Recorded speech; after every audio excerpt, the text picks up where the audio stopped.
Você já reparou que quando os poderosos sentem fome, sempre tem comida na mesa? Mas quando é você que sente fome, de repente tudo fica mais caro. E se a sua necessidade fosse exatamente o combustível do banquete deles? Enquanto alguns dormem em colchões macios sem preocupações, outros passam noites em claro contando moedas. A diferença não é apenas uma questão de trabalhar mais ou se esforçar mais. Existe um sistema em funcionamento, uma engrenagem bem azeitada, que transforma a necessidade básica de uns no lucro extraordinário de outros. Pense em como funciona o mercado de alimentos. Quando há uma crise de abastecimento, quem realmente sofre? Certamente não são as grandes corporações alimentícias, que veem seus lucros aumentarem em períodos de escassez. A matemática é simples. Quanto mais raro um item, maior o preço que se pode cobrar. Quanto maior a necessidade, menor o poder de barganha de quem precisa.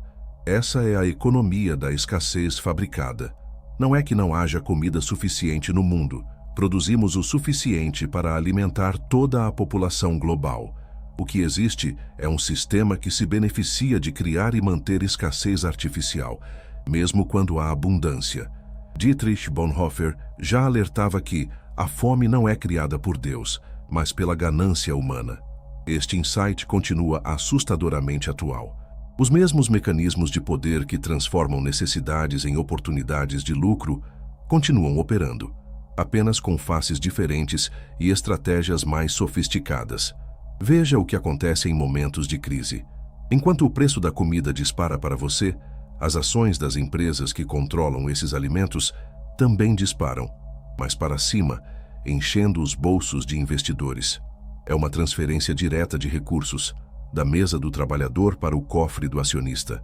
O mais perturbador nesse processo é como ele se mascara de lei natural do mercado, como se fosse inevitável, como a gravidade ou o nascer do sol. É assim que funciona a economia, dizem. Mas economias são construções humanas, não leis da física. Foram desenhadas por pessoas e podem ser redesenhadas. Quando analisamos quem controla o sistema alimentar global, percebemos uma concentração impressionante. Apenas 4 corporações controlam 90% do comércio global de grãos. Isso não é livre mercado, é oligopólio. E oligopólios não funcionam para atender necessidades, mas para maximizar lucros. O controle sobre os alimentos sempre foi uma das formas mais eficazes de controle sobre populações inteiras.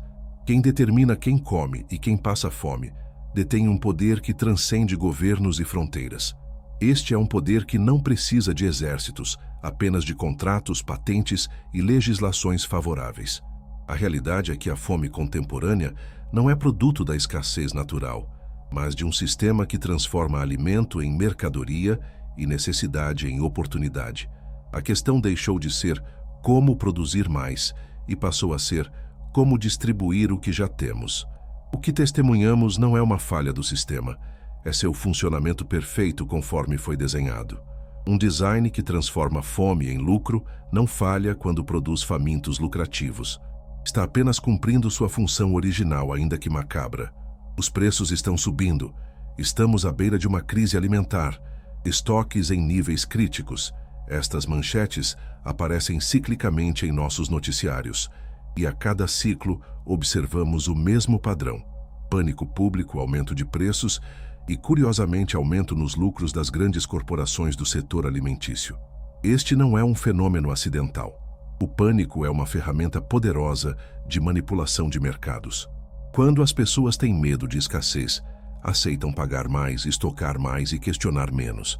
O medo desativa nosso senso crítico e ativa nosso instinto de sobrevivência, perfeito para quem quer lucrar sem enfrentar resistência. O filósofo Baruch Spinoza nos alertava sobre como o medo não pode existir sem esperança, nem esperança sem medo. Esta dualidade é explorada magistralmente pelo mercado. Primeiro, criam o medo da escassez. Depois vendem a esperança da solução por um preço inflacionado, é claro. Observe como funciona na prática. Uma corporação anuncia preocupação com safras futuras. Notícias se espalham. O mercado financeiro reage imediatamente, elevando preços futuros. Supermercados antecipando aumentos, já elevam preços atuais. Consumidores em pânico compram mais do que precisam. A demanda inflacionada confirma a previsão de escassez. E assim, uma profecia se autocumpre. O mais perturbador é que mesmo quando a escassez prevista não se materializa, os preços raramente voltam para os níveis anteriores. Cada ciclo de pânico estabelece um novo patamar de preços, como uma catraca que só gira em uma direção. Há algo profundamente perturbador neste mecanismo: a capacidade das mesmas entidades de primeiro criar a crise, depois lucrar com ela e, finalmente, se posicionarem como salvadoras, oferecendo soluções. É como incendiar uma casa, para depois vender extintores de incêndio a preços exorbitantes. Os dados confirmam este padrão. Durante a pandemia de Covid-19, enquanto milhões perdiam empregos e lutavam para colocar comida na mesa, as maiores empresas do setor alimentício reportaram lucros recordes. Não foi coincidência, foi a aplicação perfeita desta estratégia de pânico controlado. A questão que poucos fazem é: quem realmente se beneficia das crises alimentares? Certamente não são os pequenos agricultores, que frequentemente recebem uma fração mínima do preço final dos alimentos, nem os consumidores, que veem seu poder de compra diminuir. Restam apenas os intermediários, processadores, distribuidores e especuladores financeiros. O que testemunhamos é a transformação da ansiedade coletiva em ativos financeiros. O medo da fome torna-se um produto tão valioso quanto o próprio alimento. E aqueles que controlam as narrativas sobre escassez controlam, em última análise, tanto os preços quanto o comportamento do mercado. Esta estratégia depende de nossa incapacidade de ver o padrão, de nossa memória curta e de nossa tendência a normalizar o absurdo. A cada novo ciclo, esquecemos como fomos manipulados no ciclo anterior. O susto momentâneo se transforma em aceitação resignada. É assim que as coisas são. Mas não é assim que as coisas precisam ser. O primeiro passo para desativar esta estratégia é reconhecê-la em ação. Existe algo profundamente perturbador na realidade atual. Produzimos comida suficiente para alimentar 10 bilhões de pessoas em um planeta com menos de 8 bilhões de habitantes. E ainda assim, centenas de milhões passam fome diariamente. Este não é apenas um problema logístico. É uma contradição moral que expõe as engrenagens ocultas do sistema. A fome contemporânea não é resultado de incapacidade produtiva. É, em grande parte, consequência direta de decisões deliberadas sobre quem terá acesso ao alimento e a que preço. É o resultado de um sistema que valoriza mais a lucratividade do alimento do que sua capacidade de nutrir pessoas. Para entender a magnitude desta distorção, considere este dado revelador. Aproximadamente 1/3 de toda a comida produzida globalmente é desperdiçada. Enquanto isso acontece, pessoas morrem de fome. Esta não é apenas ineficiência, é uma obscenidade sistemática que revela prioridades distorcidas. A questão não se limita apenas à distribuição física. Envolve também o poder de compra. Alimentos são produzidos em abundância, mas precificados fora do alcance de muitos. O sistema funciona perfeitamente para gerar lucro, mesmo que falhe miseravelmente em cumprir sua função mais básica: alimentar pessoas. Veja o caso dos desertos alimentares, áreas urbanas onde é virtualmente impossível comprar alimentos frescos e nutritivos a preços acessíveis. Estas não são formações naturais, mas consequências diretas de decisões econômicas. Supermercados evitam bairros de baixa renda por considerá-los menos lucrativos, apesar da clara demanda por alimentos. Este paradoxo, abundância coexistindo com escassez, não é acidental, é funcional. A escassez artificial mantém os preços elevados. A destruição deliberada de alimentos para estabilizar mercados é prática comum. Toneladas de alimentos são destruídas para não desvalorizar o produto, enquanto pessoas passam necessidade a poucos quilômetros de distância. Como observou Bonhoeffer, o teste da moralidade de uma sociedade é o que ela faz pelas suas crianças. Quando crianças passam fome em um mundo de abundância, o problema não é produtivo ou tecnológico, é fundamentalmente ético. Perceba a perversidade do sistema. Agricultores são pagos para não plantar, para manter preços elevados. Alimentos são deliberadamente destruídos quando preços caem muito. Especuladores apostam em futuros alimentares, transformando a comida em abstração financeira. Cada uma destas práticas prioriza o valor de mercado sobre o valor nutricional. A tecnologia moderna amplificou nossa capacidade de produção, mas não alterou a lógica fundamental do sistema. Produzimos mais do que nunca, e ainda assim a fome persiste. Isto demonstra que a fome moderna não é um problema de produção, mas de acesso, distribuição e, fundamentalmente, de poder. A pergunta crucial que raramente fazemos é: quem controla o sistema alimentar global? A resposta é perturbadora. Poucas corporações transnacionais detêm poder sem precedentes sobre o que plantamos, como distribuímos e quem come. Não é exagero dizer que estas entidades exercem mais influência sobre a vida e morte de populações do que muitos governos. Este é o paradoxo central de nosso tempo. A abundância faminta, a escassez artificial, a fome em meio à plenitude. Não é uma falha do sistema, mas sua operação normal. Quando você compra um pacote de arroz no supermercado, raramente pensa no longo caminho que aquele alimento percorreu, não apenas geograficamente, mas financeiramente. Antes mesmo de ser plantado, aquele arroz já estava sendo negociado em bolsas de valores ao redor do mundo. Fundos de investimento apostavam em seu preço futuro. Especuladores compravam e vendiam seu valor sem jamais verem um único grão. Esta é a face invisível do sistema alimentar contemporâneo, a transformação de necessidades básicas em ativos financeiros. O alimento deixou de ser, primariamente, um meio de sustento para se tornar, antes de tudo, um veículo para a geração de lucros no mercado financeiro. A financeirização dos alimentos representa uma transformação radical na forma como lidamos com necessidades fundamentais. Não é apenas que alimentos sejam vendidos, eles sempre foram. A diferença é que agora o alimento é concebido, produzido e distribuído primariamente como um ativo financeiro, com sua função nutricional como consideração secundária. Esta inversão de prioridades tem consequências devastadoras. Quando o valor financeiro de um alimento se torna mais importante que seu valor nutricional, as decisões sobre o que plantar, onde distribuir e quem pode acessar são tomadas com base em potencial de lucro, não em necessidade humana. O filósofo Jean-Jacques Rousseau, muito antes desta era de hipercapitalismo, já observava que o primeiro homem que, tendo cercado um terreno, lembrou-se de dizer "isto é meu", e encontrou pessoas simples o bastante para acreditar nele, foi o verdadeiro fundador da sociedade civil. Se atualizássemos esta reflexão, poderíamos dizer que o primeiro especulador que disse "esta comida futura é minha para negociar", estabeleceu as bases do sistema alimentar contemporâneo. Os números confirmam esta distorção. O volume de dinheiro no mercado de futuros alimentares frequentemente excede o valor real da produção em mais de 20 vezes. Isso significa que para cada dólar que representa alimento real, existem 20 dólares apostando em seu preço futuro. Esta desproporcionalidade cria volatilidade e desconecta preços da realidade produtiva. A consequência mais direta desta financeirização é que os preços dos alimentos respondem cada vez menos a fatores produtivos reais, clima, colheitas, demanda, e cada vez mais para movimentos especulativos do mercado financeiro.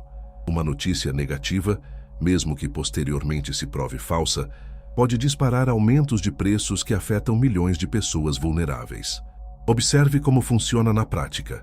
Grandes investidores compram enormes quantidades de futuros alimentares, criando escassez artificial no mercado e elevando preços. Quando os preços atingem o pico, vendem esses contratos com lucro substancial. Enquanto isso, pessoas reais pagam preços inflacionados por necessidades básicas. É uma transferência direta de recursos, da mesa das famílias para os cofres dos investidores. O aspecto mais preocupante é que este sistema se retroalimenta. Maiores preços significam maiores lucros para especuladores, que então têm mais capital para intensificar suas apostas no próximo ciclo. Enquanto isso, agricultores veem uma porção cada vez menor do preço final chegando para eles. Estamos testemunhando a transformação de necessidades humanas fundamentais em oportunidades de especulação financeira. A fome não é apenas tolerada, é ativamente instrumentalizada para gerar valor acionário. A pergunta que precisamos fazer não é apenas quem controla nossos alimentos, mas a quem serve esse controle. A resposta é clara. O sistema alimentar financeirizado serve primariamente ao capital, não às pessoas. Em um laboratório corporativo, cientistas não buscam apenas criar alimentos mais saborosos ou nutritivos. Trabalham para desenvolver produtos que gerem dependência, maximizem margens de lucro e estendam prazos de validade. Este é o verdadeiro laboratório da fome moderna. Não se trata apenas de produzir comida, mas de engenheirar necessidades e administrar dependências. A indústria alimentícia desenvolveu uma ciência sofisticada para manipular não apenas sabores, mas comportamentos.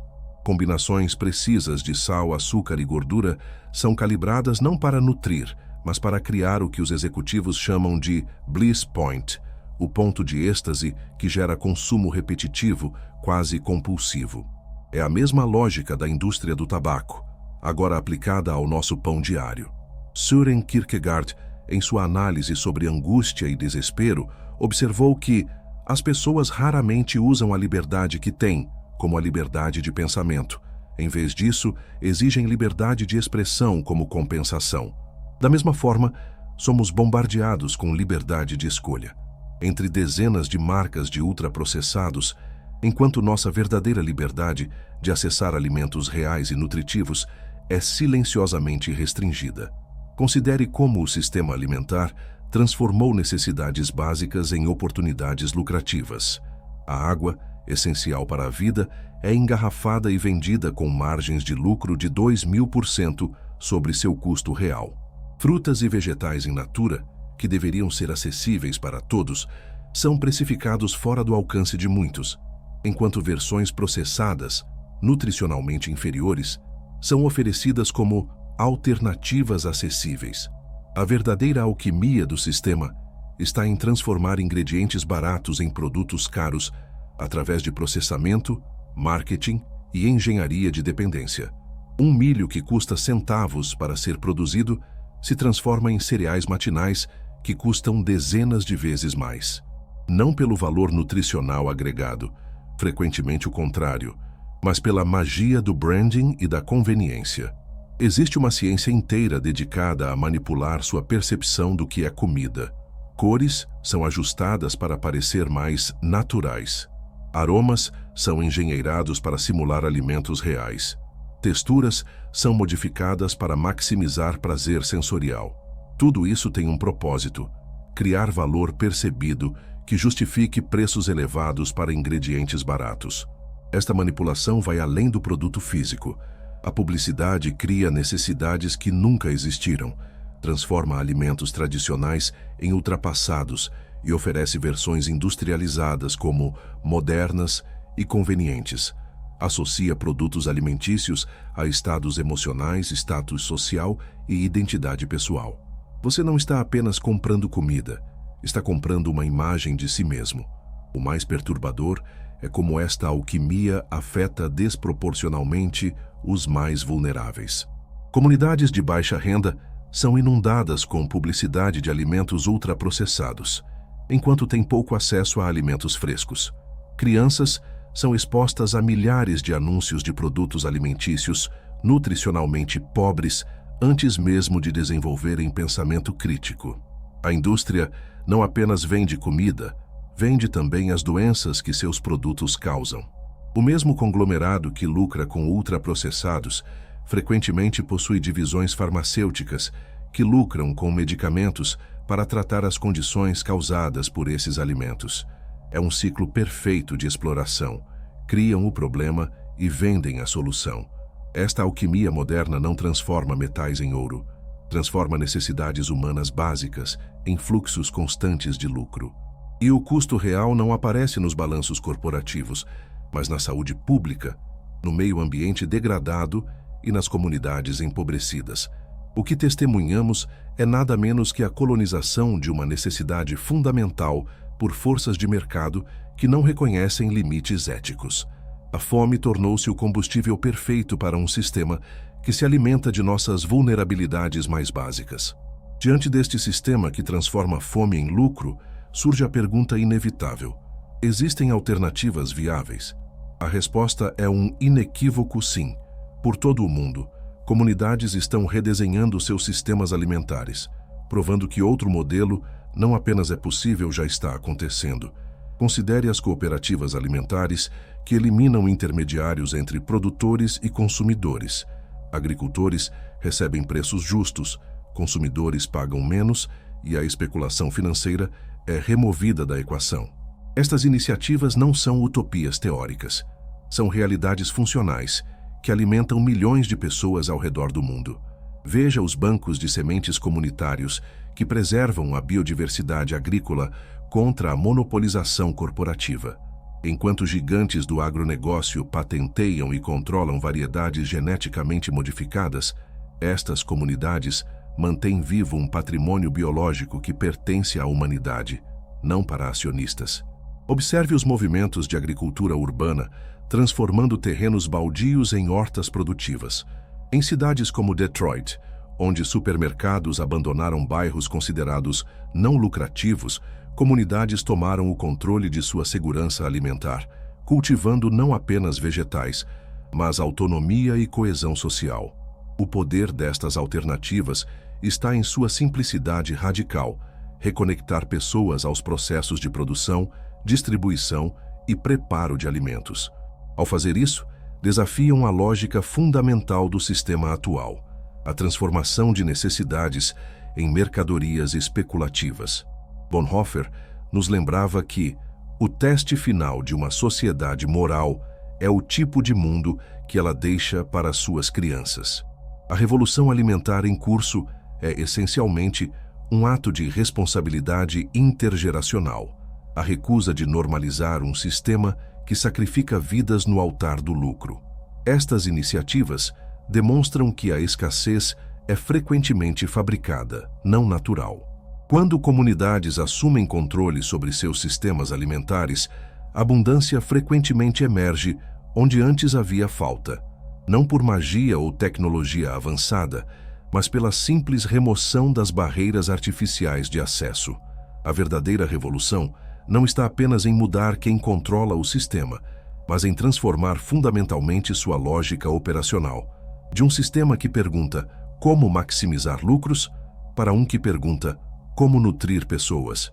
De um modelo baseado em escassez artificial, para um fundamentado em abundância compartilhada. As políticas públicas têm papel crucial nesta transformação. Regulamentações que limitam especulação financeira sobre alimentos básicos. Investimentos em infraestrutura que conecta pequenos produtores a consumidores urbanos. Programas educacionais que revitalizam conhecimentos alimentares tradicionais. Cada uma destas intervenções desafia aspectos específicos do sistema atual. O mais poderoso nestas alternativas é que não exigem permissão do sistema dominante para começarem. São expressões de autonomia prática, demonstrações vivas de que outras relações com alimentos são possíveis aqui e agora. São atos simultaneamente pragmáticos e revolucionários, alimentam pessoas hoje, enquanto pavimentam caminho para transformações sistêmicas amanhã. A revolução dos pratos cheios não é apenas sobre comida, é sobre poder, autonomia e dignidade humana. É a rejeição da lógica que transforma necessidades em mercadorias e pessoas em consumidores. É a afirmação de que o propósito fundamental de um sistema alimentar deve ser nutrir vidas, não extrair valor delas. Como consumidores, produtores e cidadãos, temos mais poder do que imaginamos para transformar este sistema. Cada decisão alimentar carrega implicações éticas e políticas. Cada refeição é uma oportunidade para alinhar nossas ações com nossos valores mais profundos. Se isso ressoou com você, deixe um comentário abaixo sobre qual foi seu maior aprendizado sobre como os sistemas alimentares afetam nossas vidas cotidianas. E se você está pronto para continuar expandindo sua mente, curta e se inscreva para não perder o que está por vir. Vejo você no próximo vídeo.